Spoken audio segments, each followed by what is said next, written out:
할렐루야. 우리 제목 같이 읽어볼까요? 있습니다. 포기하지 말고 돌파구를 찾으라. 아멘. 다시 한번요. 포기하지 말고 돌파구를 찾으라. 아멘. 우리 서로 인사를 못했는데 눈빛으로 한번 돌아봅시다. 하나님께서 길을 열어주십니다. 이렇게 인사합시다. 네. 네, 할렐루야. 네, 아멘. 네. 포기하지 말고 돌파구를 찾으라. 태풍에 대한 글을 본 적이 있습니다. 강한 바람, 쏟아지는 비, 번개, 파도, 이 모든 것들이 세상을 파괴하는 것처럼 보이지만 태풍이 인간에게 주는, 또 이 지구에 주는 유익이 굉장히 많다는 거예요. 첫째는 지구의 온도를 너무 덥지도 너무 춥지도 않게 균형을 맞춰준대요. 일정하게 온도를 균형을 맞춰서 일상생활하고 자연이 돌아가는데 선하게 영향을 끼친다는 거죠. 두 번째는 물이 부족한 지역에 많은 비를 내려서 또한 생명이 자랄 수 있도록 태풍이 영향을 끼친다는 겁니다. 세 번째는 강한 바람을 일으켜서 해수면을 뒤집고 순환시켜서 적조를 없애고 플랑크톤을 끌어올려 생태계를 다시 활성화시킨다는 거죠.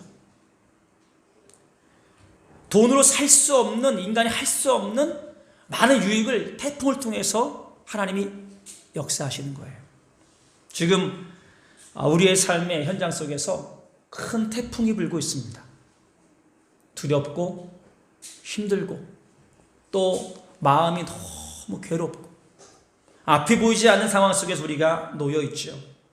그러나 우리의 믿음은 이런 겁니다. 이 모든 것도 하나님의 손안에 있다는 겁니다. 하나님의 허락됨이 없이는 되어지는 일이 없다는 거죠. 이것을 우리가 하나님의 태풍으로 보시고 이 태풍을 통해서 분명히 하나님께서 새로운 일들을 이루실 것을 믿으면서 주저앉는 사람이 아니라 더 뛰어넘는 사람이 되기를 주의 이름으로 축원드립니다. 암흑의 길을 지나갈 때 믿음을 가진 자들에게는 이것이 캄캄한 막힌 동굴이 아니라 하나님이 예비한 터널이 되어서 더 밝은 길로, 지름길로 나아갈 수 있는 은혜가 있기를 믿고 같이 기도했으면 좋을 것 같습니다. 하나님의 선하신 섭리가 분명히 담겨 있고 하나님의 역사가 있음을 믿으시고 예레미야 29장 11절 말씀에 여호와의 말씀이니라 너희를 향한 나의 생각을 내가 아나니 평안이요 재앙이 아니니라. 너희에게 미래와 소망을 주는 것이니라. 아멘. 눈에 보이는 것은 어려워도 주님 우리에게 평안을 주시고 우리에게 미래와 희망을 주심을 믿고 나갑시다. 오늘 가나 혼인잔치의 말씀을 통해서 은혜를 나누려고 합니다. 솔로몬이 이렇게 얘기를 했어요. 태어나는 그 날보다 죽는 날이 더 좋다. 가장 지혜로운 사람 솔로몬이 볼 때는 태어난 날이 좋은 게 아니라 죽는 날이 좋다는 거예요. 저는 이거를 100% 이해하고 인정합니다. 사람들은 태어날 때 축하하고 축복하지만 정말 영생을 안다고 할 때 죽음 뒤에는 심판이 있는데 믿는 사람에게는 심판이 임하지 않고 눈물과 애통과 슬픔이 없는 천국에 들어가는 날임을 안다면 여러분 죽음은 슬픔의 날이 아니잖아요.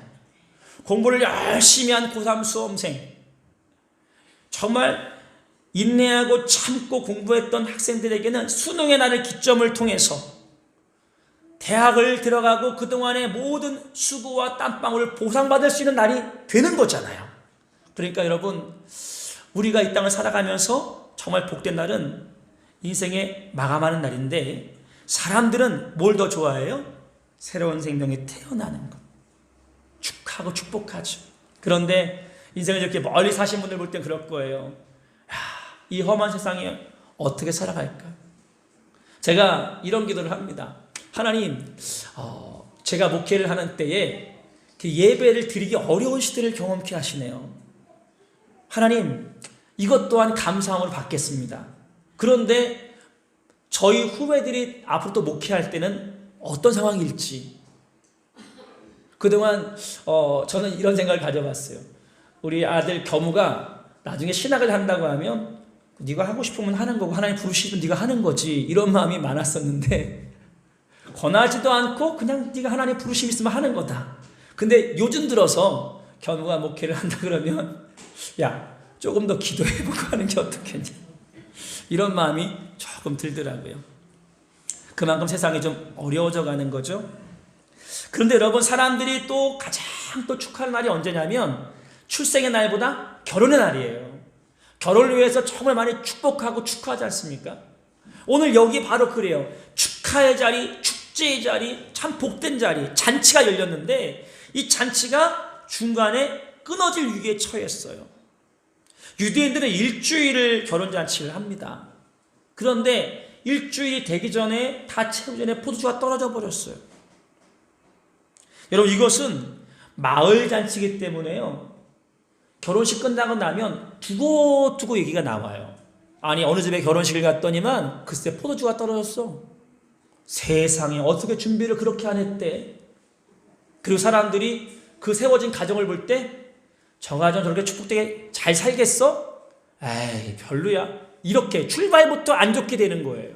그러니까 우리가 볼 때는 포도주가 뭔 문제야 이러지만 이 당시는 어디 사올 데도 없거니와 마을에서 두고두고 아유 저 가정은 잔치 준비도 안 해갖고 그때 얼마나 참 난감했는지 몰라. 세상에 그런 데가 어딨어. 이런 얘기를 평판을 들을 가정이 되어지는 거죠. 이런 어려움의 때에 포도가 떨어진 문제를 갖고 해결해 나가는 과정을 통해서 우리가 돌파구를 찾는 그런 은혜를 얻었으면 좋겠습니다. 한번 따라해 볼까요? 돌파구를 찾자. 그럼 어떻게 이 문제를 해결할 것인가? 3절 같이 읽어보겠습니다. 포도주가 떨어진지라 예수의 어머니가 예수에게 이르되 저들에게 포도주가 없다 하니. 누가요? 예수의 어머니가 포도주가 없다 했습니다. 자, 여기서부터 돌파구가 찾아지게 되는 거죠. 큰 기업의 CEO들 그들이 내리는 결정을 100%로 볼 때 95%의 결정은 웬만한 고등학생이면 다 할 수 있는 결정이래요. 큰 기업의 유능한 CEO들이 하는 95%의 결정은 고등학생쯤 되면 누구나 그 정도야 이렇게 하는 거라는 거죠. 그런데 5% 정도의 결정이 정말 탁월하다는 거죠. 그 5%의 결정 때문에 그들이 인정받고 그 가치를 드러난다는 거예요. 5%. 자, 여기 많은 사람들이 있었어요. 잔치를 준비하는 사람들이 있죠. 그 중에서 마리아, 그가 평상시에 똑같이 일했지만 어려움 당할 때 다른 사람 어떻게 하지 큰일 났네 이러고 가만히 있을 때 마리아만이 5%의 탁월한 선택을 하는 사람이 되었던 거예요. 여러분 사울 왕을 보세요. 하나님의 아말렉과 전쟁을 하면서 그들을 진멸하라고 하셨습니다. 그런데 사울 왕이 전쟁에서 승리를 거두고 나서 왕과 소와 양들을 따로 숨겨놨죠. 이것을 하나님의 말씀으로 본다고 하면 제 생각에는 95% 이상은 순종한 거예요. 그리고 전쟁을 승리로 이끌었잖아요. 탁월한 거죠. 그런데 5%를 잘못한 거예요. 하나님은 진멸하라 하셨어요. 사람이든 가축이든 모든 것을 진멸하라 하셨는데 사울왕은 진멸하지 않았죠. 이것 때문에 하나님께서 사울 세우신 것을 후회하셨어요. 왕을 바꾸셨어요. 다윗왕을 보십시오. 다윗왕은 하나님 말씀할 때마다 온전히 순종했습니다. 5%의 차이예요. 여러분 성경을 보면요. 다윗왕이 죽고 그 다음 아들 또 그 다음 아들이 계속 대를 이어 흘러갈 때마다 그들이 잘못을 하고 실수하고 범죄해도 하나님 이렇게 말씀하십니다. 다윗을 생각해서 다윗을 위해서 그들에게 은혜를 끼치고 용서해주고 회복시킨다는 거죠. 5%의 차이 때문에 하나님께서는 그 가문을 대대로 축복하신 거예요. 여러분 리더가 할 수 있는 것은 바로 이 5%의 선택인 겁니다. 남들이 알지 못하고 보지 못할 때 그것을 뚫을 수 있는 힘, 이게 바로 오프로의 능력인데, 이 돌파구를 찾아내는 오프로의 능력이 어디서 오는 걸까요? 이것은 바로 지혜에서부터 오는 겁니다. 하늘로부터 오는 지혜. 솔로몬이 지혜를 얻었죠? 이 지혜가 어디서부터 왔어요? 하나님께서 받는데, 어떻게 할 때? 하나님 앞에 1000번제를 드릴 때. 하나님께서 뭘 해주면 좋을까 할 때, 주님 제게 듣는 마음 지혜를 주세요 할 때 하늘로부터 받은 것이 지혜죠. 오늘 야고보서 1장 5절에 말씀합니다. 너희 중에 누구든지 지혜가 부족하거든 모든 사람에게 후히 주시고 꾸짖지 아니하시는 하나님께 구하라. 그리하면 주시리라. 여러분들이 처해 있는 가정에서, 직장에서, 삶의 자리에서 앞이 보이지 않는 막막한 환경 속에서 돌파구를 찾으셔야 됩니다. 그 돌파구를 어떻게 찾아야 되는 거예요? 하나님께 구해야 되죠. 하나님 어떻게 해야 될까요? 하나님으로부터 그 지혜를 찾아서 그것을 뚫고 나가야 되는 거죠. 12명의 정탐꾼이 가나안을 정탐하고 왔습니다. 그 정탐꾼들이 다 하는 얘기는 뭐냐면 10명의 사람들은 그 땅은 견고하다, 그들은 건이다, 우리는 메뚜기다, 우리는 죽는다, 끝났다. 여호수아와 갈렙 두 사람만이 얘기합니다. 아니다, 하나님 기뻐하시면 그들의 밥이다. 하나님께 기쁨을 얻게만 하면, 하나님의 기쁨을 구하기만 하면 우리 넉넉히 이긴다는 거죠. 이것이 바로 5%의 선택인 거예요. 여러분, 작은 일을 하는 사람은 기도 없이 대충 지혜 없이 해도 돼요. 단순한 일을 반복하는 사람은 지혜와 기도 없이 해도 괜찮아요. 그러나 내가 좀 더 하나님 앞에 올바르게 쓰임받고 싶고 가치 있고 하나님 앞에 인정받기를 원한다면 대충 기도 없이 해서는 안 되는 거죠. 5%의 지혜와 탁월함이 필요하다는 거예요. 여러분, 삶이 복잡할 때, 요즘같이 정말 답답하고 앞이 안 보일 때 해야 될 게 뭔지 아세요? 따라합시다. 우선순위를 구하라. 뭐가 중요한지를 구해야 됩니다. 지혜라는 건 먼저 할 것이 뭔지를 아는 것이 지혜예요. 먼저 뭘 해야 되는지, 이것이 필요하다는 거죠.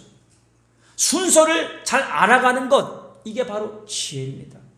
주님 말씀했죠? 염려하지 마. 우리 염려, 어떻게 먹고 살지? 뭘 입지? 뭘 마시지? 직장 문제, 사업 문제, 건강 문제 어떻게 하지? 주님은 답을 주셨어요. 뭐라고 말씀하시죠? 먼저 그의 나라와 그의 일을 구하라. 그리하면 이 모든 너에게 더하시리라. 이미 답은 주어져 있는 거예요. 우리가 성경을 내 삶에 적용하는 5%의 적용 능력, 분별 지혜, 이게 없어서 그러는 거죠. 여러분, 기도하며 지혜를 얻으시고 말씀 속에 지혜를 얻어가시기를 부탁드립니다. 보통 힘없고 연약하게 그냥 살아가려면 대충 살아도 되지만, 여러분들이 정말 대가로서 어떤 한 분야에서 하나님 앞에 인정받는 사람으로 살아가길 원한다면 기도하고 하나님의 지혜를 구해야 되는 거예요. 자, 그럼 성경을 봅시다. 코로나19와 같은 국가적인 전염병 재난, 세계적인 전염병과 재난이 와서 트럼프 대통령은 전시 상황이다라고까지 얘기를 했어요. 그러면 성경에서는 이런 위기 때 어떻게 하라고 합니까? 사사기 때 보면 너무나 답답하고 어려울 때, 국가적인 재난이 있을 때 그들이 어떻게 합니까? 하나님께 부르짖었다고 합니다. 성경을 어디를 봐도 국가적인 위기 때는 부르짖어 기도해야 되고 하나님의 궁유를 구해야 됩니다. 그런데 이 코로나19는 그것을 하기 어려운 상황에 처해 있습니다. 여러분, 제 마음의 탄식과 아픔 중에 하나가 바로 이런 겁니다. 저 혼자는 하나님께 기도하고, 저 혼자 제 가정은 여호수아처럼 나와 내 집은 여호와를 섬기리라고 제 믿음을 지켜나갈 수 있습니다. 목사로 훈련되었기 때문에. 그리고 상당히 많은 분들이 그렇게 가정에서 믿음 지켜나갈 수 있을 거라 저는 믿고 신뢰합니다. 그러나 굉장히 많은 분들은 기도 못할 겁니다. 기도의 시간을 실제로 갖지를 못할 거예요. 말씀 읽을 수 있겠지만 그 내용이 어떤 내용인지 분별하지 못할 겁니다. 그 말씀에, 내게 다가오는 말씀 받지를 못하는 거죠. 믿음의 배가 파손될까봐 저는 참 두렵고 걱정되는 겁니다. 그래서 여러분에게 말씀 보자고 읽자고. 여러분, 이번에 코로나19가 어느 시점에 되면 잠잠해질 것이고 예배가 정상적으로 돌아오게 될 때 그 점보다 더 간절함을 갖고 예배자에 나오기를 부탁드립니다. 저도 이번 기회가 지나고 나면 평일에 성경 공부를 하고 있지만 주일 오후에도 성경 공부를 강행하려고 마음먹고 있습니다. 다 피곤하실까봐 그냥 가게끔 했는데 성경 공부를 해서 성경에 대해서 맥을 좀 잡아가는 그런 시간을 가지려고 마음먹고 있습니다. 여러분, 정말 더 간절한 마음을 갖고 더 예배를 사모하고 정말 애끓는 마음으로 믿음을 지켜나가시길 부탁드립니다. 여러분, 제 간절한 믿음은 이런 거예요. 예수 없으면 저주입니다. 예수 없으면 멸망입니다. 예수 없으면 지옥입니다. 내가 더 잘 살든 못 살든 예수 없으면 상관없이 다 지옥 가고 멸망하는 거예요. 얼마 더 살겠어요? 이번 코로나19가 우리나라에서는 한 1%의 치사율이 있고 이탈리아는 거의 10% 가까이 치사율이에요. 걸리면 죽어요. 근데 여러분, 치사율 100%가 있습니다. 죄입니다. 죄. 모든 사람이 죄를 범하였으니 하나님 영광에 이르지 못합니다. 다 죄가 있습니다. 죄의 싹은 뭐죠? 사망입니다. 죽는 겁니다. 우리가 큰 시간으로 보세요. 우린 다 시한부 인생이에요. 암에 걸려서 6개월입니다. 1년입니다. 3년입니다. 우리가 다를 게 뭐가 있습니까? 시간은 금방 가게 되어 있어요. 여러분들이 예수 없으면 내가 돈을 더 가지든 덜 가지든 내 일이 잘 되든 못 되든 끝이 보이는 거예요. 그냥 죽고 끝나는 게 아니에요. 영원한 멸망과 지옥에 갈 수밖에 없다는 걸 아셔야 되는 거예요. 그래서 여러분, 우리가 하나님 앞에 나가서 더 기도하고 여러분 가족들의 믿음을 위해서 기도하고 목사는 어쨌든 간에 더 예배드리도록 여러분에게 간구하는 거예요. 이것이 오늘 드린 예배가 유튜브에 올라가요. 그러면 집에서 때가 되면 보실 수 있어요. 이번 기회도 계속 그렇게 유튜브로 올릴 거예요. 그동안은 제가 제 설교를 이렇게 보는 것 자체가 제가 부끄러워서 유튜브로 해달라는 말씀이 있었는데 제가 안 했는데 하나님의 뜻인 줄 알고 이제는 할 겁니다. 여러분들이 자꾸 보시고 또 보시고 그리고 하나님의 말씀 속에서 묵상되어서 믿음을 지켜나갈 수 있기를 부탁드립니다. 정말 열심으로 하나님 앞에 기도하고 지혜를 구해야 돌파구를 찾는 거죠. 마리아가 얘기한 겁니다. 포도주가 없다. 누구에게 풀어야 될지 답이 누구에 있는지를 아는 것. 우리의 답도 누구에게 있어요? 예수님께 있어요. 하나님께 있어요. 답이 말씀 속에 있어요. 기도할 때 하나님의 지혜 가운데 있어요. 하나님 앞에 돌파구를 찾는 여러분의 그런 몸부림이 있기를 주의로 부탁드립니다. 두 번째 한번 따라합시다. 말씀이 내 안에 들어와야 합니다. 돌파구를 찾았어요? 이제 말씀이 내 안에 들어와야 돼요. 자, 5절을 한번 읽어볼게요. 그의 어머니가 하인들에게 이르되 너에게 무슨 말씀을 하시든지 그대로 하라 하니라. 아멘. 자, 마리아가 하인들에게 부탁하는 거예요. 부탁이란 명령이죠. 뭐라고 해요? 예수님께서 너에게 무슨 말씀을 하시든지 그대로 해라. 하인들이 예수님을 몰라요. 인격적으로 예수님을 만나지 않았지만 마리아는 예수가 누군지 알아요. 이 태에 생겨날 때부터 알았잖아요. 이거는 육체로 낳은 잉태한 생명이 아닌 걸 알잖아요. 하나님께서 받았다는 걸 알잖아요. 메시아인 걸 아니까 메시아인 걸 아는 인격적인 믿음을 갖고 있던 마리아가 하인들에게 얘기하는 겁니다. 예수님이 무슨 말씀을 하시든지 그대로 해라. 하인들에게 예수의 말씀이 들어갈 수 있도록 문을 확 열어놓은 거예요. 말씀이 오면 그대로 해라. 무슨 말씀이신지 그대로 해라. 말씀을 안에 받으라는 거죠. 여러분, 말씀이 밖에 있으면 감동과 생명이 없어요. 예를 들어 코로나19 치료약을 이제 발명했다고 칩시다. 내 옆에 갖다 놨어요. 내 손에 있어요. 그러나 밖에 있으면 이 약이 영향을 끼쳐야 안 해요? 절대 못 끼치죠. 주사를 맞든 먹든 내 몸에 들어와야 비로소 이게 해결이 되는 거잖아요. 하나님의 말씀이 밖에 있으면 감동이 없고 생명이 없어요. 그러니 이 말씀이 내 안에 들어오면 눈물이 나요. 감동이 돼요. 불이 임해요. 뜨거움이 와요. 지혜가 임하죠. 말씀이 여러분 안에 들어와야 되는 거죠. 말씀이 성경이니까 날선 검이래요. 속을 후벼 판다는 거죠. 히브리서 4장 12절에 말씀하지 않습니까? 하나님의 말씀은 살아있고 활력이 있어 좌우의 날선 어떤 검보다도 예리하여 혼과 영과 및 관절 골수를 찔러 쪼개기까지 한다. 또 마음의 생각과 뜻을 판단한다. 하나님의 말씀은 날선 검이에요. 찌르고 쪼개고 판단하고 조명하고 내면을 치는 거죠. 예자를 죽이고 수술하는 거예요. 이 세 사람 되도록 변화시키는 게 바로 말씀이죠. 근데 말씀이 어떻게 돼요? 내 안에 들어와야 돼요. 마음밭이 있는데 이 마음밭에 하나님의 말씀의 씨앗이 들어와야 돼요. 길가에 떨어지면 열매를 맺지를 못해요. 새들이 와서 먹어버리지 않습니까? 말씀이 내 안에 들어와야 내 안에 뜨거움과 불이 있어 이겨나갈 수가 있어요. 피가 뜨거운 게 아니라 말씀을 통해 심령이 뜨거워져야 돼요. 견딜 수가 없어야 돼요. 예레미야 20장 9절에 이런 말씀이 있어요. 내가 다시는 여호와를 선포하지 아니하며 그의 이름으로 말하지 아니하리라 하면 나의 마음이 불붙는 것 같아서 골수의 사무친이 답답하여 견딜 수 없나이다.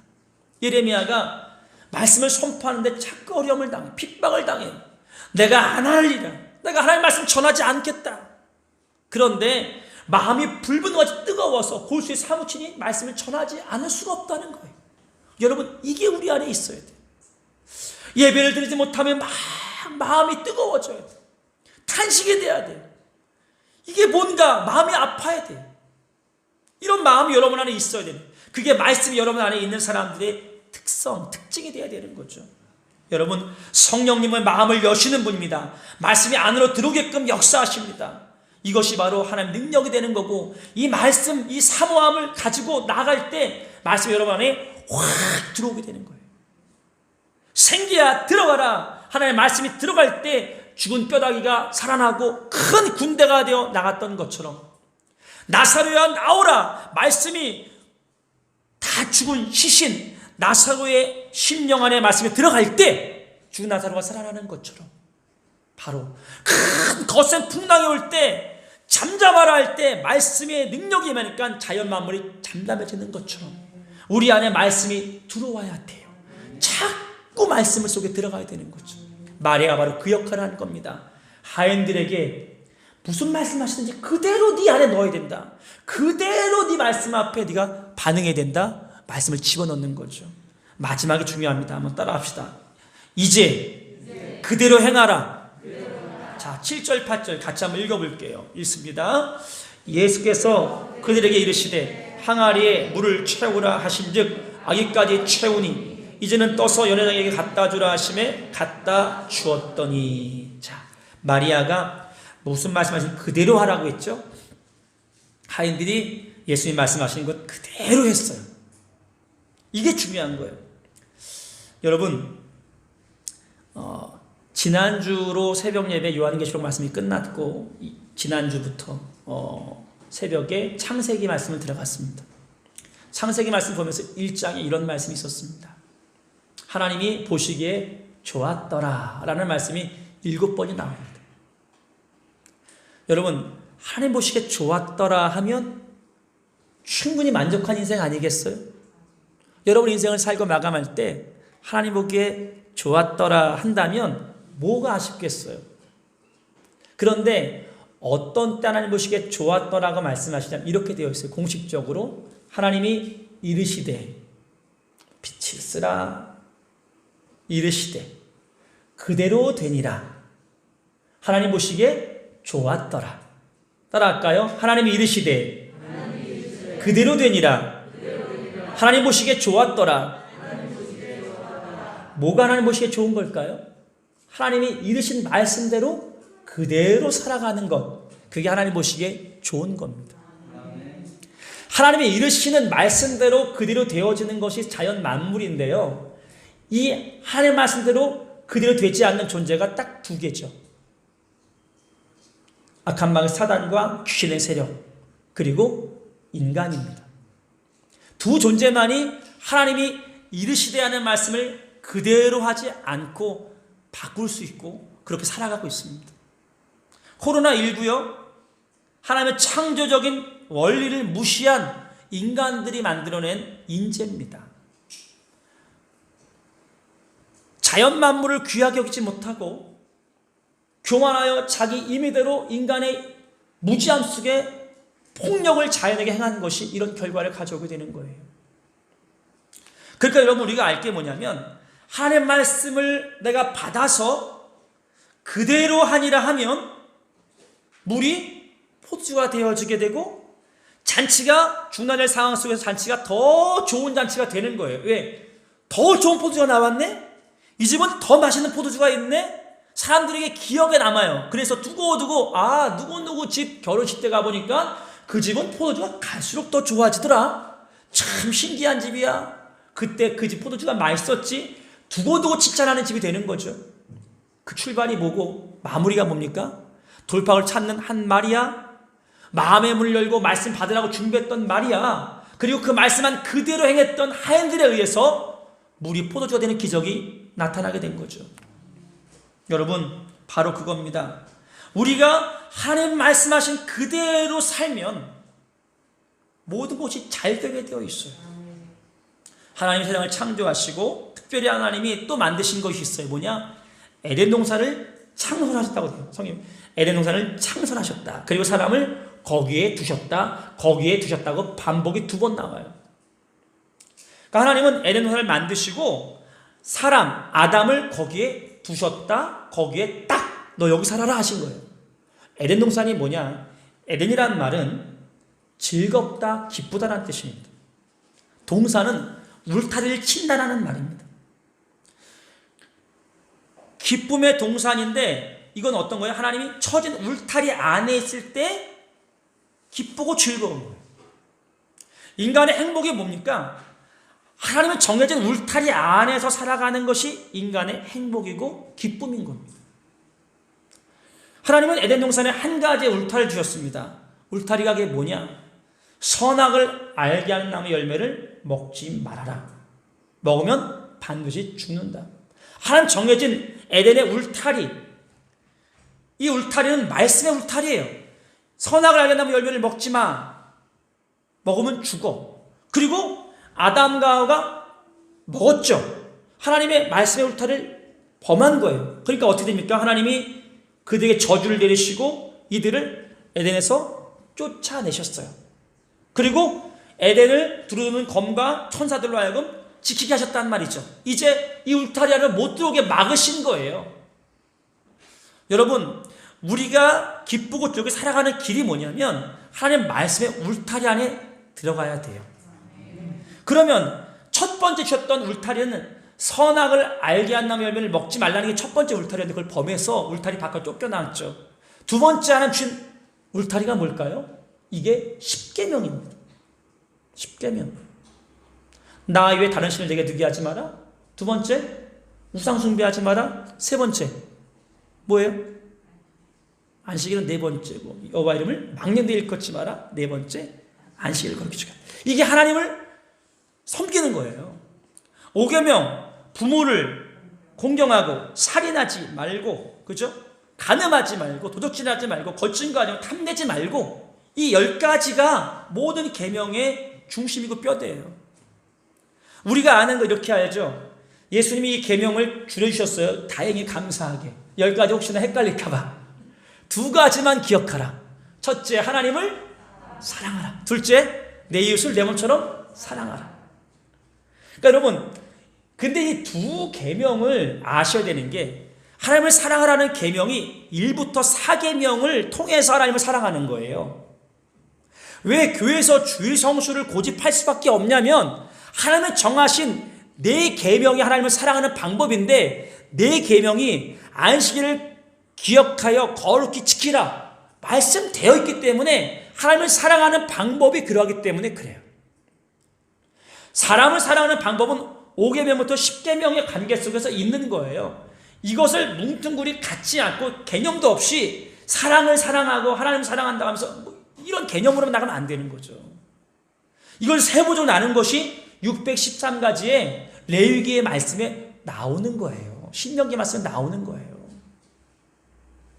그러니까 여러분, 우리가 좀 예수를 믿으면 규모 있게 믿어야 되는데 어떻게 믿어야 됩니까? 우리가 말씀의 울타리 안에서 살아갈 때 이게 우리의 가정과 삶의 기쁨의 동산, 에덴 동산이 되는 거예요. 말씀 없이 살아가는 건 그것은 하나님의 기쁨을 누리지 못하는 거예요. 자, 집을 나간 탕자가 다 잃어버리고 산거지가 됐죠. 그가 어떻게 했어요? 아버지의 품으로 돌아오니까 다 풀려버렸어요. 우리의 신앙은 바로 이거예요. 어려움을 만나면 아버지 품에 자꾸 가사는 거예요. 제가 여러분에게 왜 일주일에 한 번 정도, 두 번 정도 교회를 뜰이라도 밟으십시오라고 하는 이유가 뭐냐면 영으로 하나님께 나가는 거죠. 그러나 육신적인 것에 마음도 이끌리기 때문에 여러분들이 앞에 나와야 되는 거예요. 자, 여러분, 다음 주부터 우리가 영상 예배를 제가 권고했는데 집에서 잘못 드리면 누워서 예배 드리고 흐트러진 자들이 예배 드려요.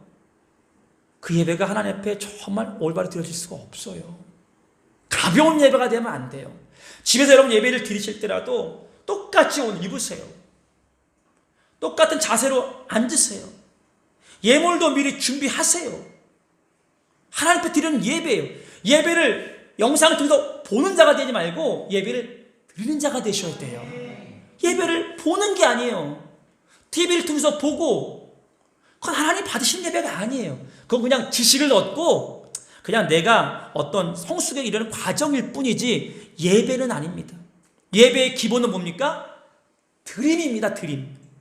예배는 드리는 거예요. 말씀은 하나님부터 받는 거고요. 여러분들이 제가 걱정되는 게 그래요. 집에서 예배 드리다 보면 특별히 가족이 같이 예배 드리면 그래도 이게 돼요. 근데 집에서 나 혼자 예수 믿거나 이러면 이게 참 쉽지가 않아요. 그래도 방 하나 딱 정해서 거기서 들어가셔서 영상 딱 보시면서 같이 일어서자 하면 일어서고, 그렇죠? 앉자 하면 앉고, 찬송하고, 박수 치시고, 아멘 하시고, 영적으로 정말 하나님께 드리고, 예물도 딱 미리 준비하셔서 교회에서 헌금부터 가져가시든 아니면 뭐 편지봉투는 해서 구별되게 하나님께 드리고 축도할 때 정말 간절한 마음으로 이렇게 기도할 수 있게 부탁드립니다. 이래야 예배가 되지 저 같아도 그게 아니면 흐트릴 수밖에 없어요. 부탁드립니다. 집에서 예배 드릴 분들, 또 다음 주부터 가정 예배 드리시는 모든 분들 정말 마음을 새롭게 하고 중심을 다 예배 드릴 수 있길 바라요. 그러니까 우리가 계명의 울타리에 들어갈 때야 비로소 참된 기쁨이, 즐거움이 오게 되는 것이다. 여러분, 이제 보니까 봄이 왔어요. 우리 홍선 안수 집사님께서 부모님들 계시는 상주로 내려가셨어요.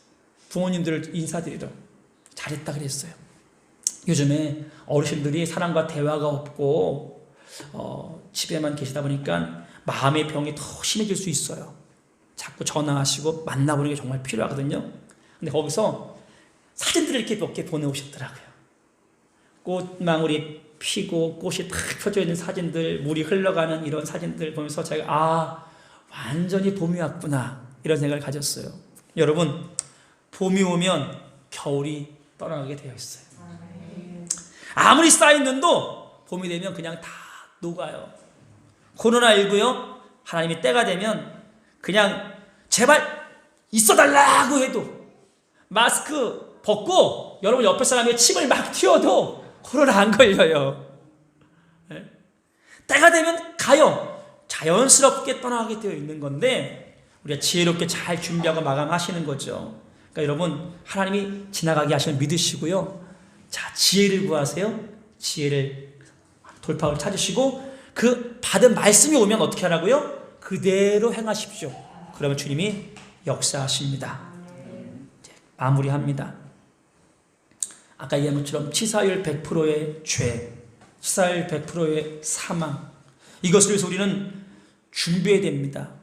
언젠간 치료제가 개발되어 코로나19가 떠나갈처럼 예수의 백신, 예수의 생명을 붙잡고 여러분 치료약 삼으시고 마스크를 확보해서 기쁜 게 아니라 하나님의 기도, 호흡된 기도, 말씀을 회복하여서 기쁜 그런 사람 되기를 부탁드리고, 손 소독해갖고 막 닦아서 안전한가 보다 아니라 내 손으로 지은 자범죄를 회개하면서 내가 정말 죄인이구나 인정하며 주 앞에 무릎 꿇을 때 여러분의 길에 돌파구가 열려지게 되고 이번 기회가 더 나은 축복의 길로 열어갈 수 있기를 믿으시길 바랍니다. 기도하겠습니다. 같이 기도할 때 하나님, 이번 기회를 통해서 국가적으로 돌파구를 잘 찾게 하시고 개인, 가정, 교회적으로 돌파구를 찾는 지혜로운 자가 되기를, 특별히 믿는 사람에게 돌파구는 예수밖에 없고 말씀밖에 없사오니 더욱 예수 앞에, 말씀 앞에 나가기 위해서 같이 한번 기도하시고요. 또한 말씀을 여러분 안에 넣으셔야 됩니다. 자꾸 말씀을 씹어 내가 소화시켜서 넣어야 돼요. 말씀에 대한 막 배부를 정도로 넣으시고 묵상할 수 있기를 부탁드립니다. 그리고 말씀 오면 그대로 하십시오. 말씀 울타리 안에 들어가십시오. 그때 여러분이 예수 그리스도의 능력과 보호하심 속에 살 수 있게 되는 겁니다. 같이 한번 기도하겠습니다. 살아계신 아버지 하나님 감사드립니다. 예수 이름을 자여 기도합니다. 은혜를 더하여 주시옵소서. 이 모든 염려거리 가운데, 두려움 가운데, 많은 난제 가운데 우리가 해야 할 것은 하나님 앞에 나와서 부르짖어야 합니다. 함께 모이지 못하는 이 어려움 속에 하나님 길을 가면서도 탄식하며 기도하게 하시고, 집에서라도 일하면서 정말 애끓는 마음으로 눈물을 흘려 기도하게 하시고 주의 은혜를 구할 수 있도록 역사해 주시옵소서. 돌파구를 찾아야 합니다. 하나님께서 불어내 버리셔야 합니다. 주의 은혜를 구하오니 열려지게 하여 주시옵소서. 말씀을 내 안에 넣기를 원합니다. 말씀이 내 안에 채워지길 원합니다. 밖에 있는 말씀, 지식적인 말씀이 아니라 내 안에 녹아있는 말씀, 입에서는 쓰지만 속에서 달게 되는 말씀, 생명의 말씀이 내 안에 임하게 하여 주시옵소서. 영생의 말씀이 계시면 내가 누구로 가오리까, 이런 고백처럼 말씀의 능력과 권세가 내 안에 있게 하시고 말씀의 칼이 되어 내 심령을 찔러 쪼개며 나를 새롭게 변화시키는 능력이 있게 하여 주시옵소서. 아버지 하나님 간구합니다. 말씀 받은 그대로 행하게 하여 주옵소서. 하인들이 그대로 행할 때 물이 포도주가 되었고 정말 전보다 더 맛있는 포도가 되었던 것처럼 우리의 삶에도 이런 능력이 있게 하여 주옵소서. 그대로 할 때 하나님 보시기에 좋았더라 인생이 됩니다. 하나님 보시기에 좋으면 그대로 역사가 나타나게 되어 있사오니 우리가 주께 돌아갈 수 있도록 역사해 주시옵소서. 은혜 가운데 이끌어 주시옵소서. 지금 손해보고 있는 것들, 어려움 당하는 것들 더 놀랍게 채워 주시옵소서. 욥이 고난 끝나고 나서 갑절에 올라가는 것처럼 이들에게도 그런 능력이 있게 하여 주시옵소서. 믿음 떨어지지 않게 하시고 더 큰 믿음으로 설 수 있도록 역사해 주시옵소서. 주의 은혜를 구하며 예수님 이름으로 간절히 기도합니다. 아멘. 하나님, 코로나 확진자가 더 늘지 줄지 알 수가 없습니다. 우리의 삶이 4월 5일만 지나면 회복될지, 4월 12일은 그러면 마음껏 예배 드릴 수 있을지 보장할 수가 없습니다. 우리의 사업도 직장도 해야 할 일들도 4월 5일 지나면 더 좋아질지 예측할 수 없는 이러한 때에 하나님께서 우리의 돌파구요 예수가 나의 구원이요 반석임을 고백하고 나가오니 주님, 우리 인생의 돌파구가 되어 주시옵소서. 낙심하지 말고 염려하지 말고 먼저 그의 나라와 그 일을 구하라 하셨던 것처럼 구하오니 역사에 주시옵소서. 갈 길 몰라 방황하는 사람들에게 마리아처럼 예수가 돌파구라고, 예수의 말씀대로 그대로 하라고 우리가 믿음을 독려하는 사람이 되게 하여 주시옵소서. 말씀이 내 안에 역사해야 됩니다. 말씀이 내 안에서 역동해야 됩니다. 주님 역사하시고 그대로 살아가며 하나님 보시기에 좋은 인생이 되게 하여 주옵소서. 우리가 이제 영적인 에덴 동산으로 들어가길 원합니다. 말씀의 울타리 안에 들어가서 말씀을 듣고 묵상하고 배운 말씀대로 그대로 순종하며 살아갈 때 어떤 내 가정이 에덴이요 내 삶의 직장이 에덴이요, 우리 교회가 에덴이요, 이 나라가 에덴 될 수 있도록 역사해 주시옵소서. 포도원을 허무는 작은 여우 같은 뱀과 같은 간교한 사릭들이 우리를 넘어뜨리려고 합니다. 잘 분별하게 하시고 말씀을 굳게 붙잡고 나갈 수 있는 우리가 되게 하여 주옵소서. 가정들마다 가정에서 영상 예배 드릴 때 정말 더 이전보다 더 심혈을 기울이고 더 마음을 써서 더 집중해 예배 드리게 도와주시고, 그럴 때 그들의 예배 가운데 성령의 임재함이 있는 은혜가 있게 하여 주옵소서. 하나님, 간절히 기도합니다. 상한 마음을 지키시고 이들의 모든 삶에 큰 은혜와 능력으로 함께하여 주옵소서. 예수님 이름으로 기도합니다. 이제는 우리의 생명 구원 되시는 예수 그리스도의 은혜와 아버지 하나님의 그 놀라운 사랑하심과 성령님의 인도, 내주, 보호, 감동케 하시니 오늘 함께 예배드린 성도들 머리 위에, 이들의 모든 삶의 자리와 가정 위에, 이들의 눈물과 기도와 탄식과 이 나라, 이 민족, 세계 만국 가운데 영원토록 함께 있을지어다. 아멘.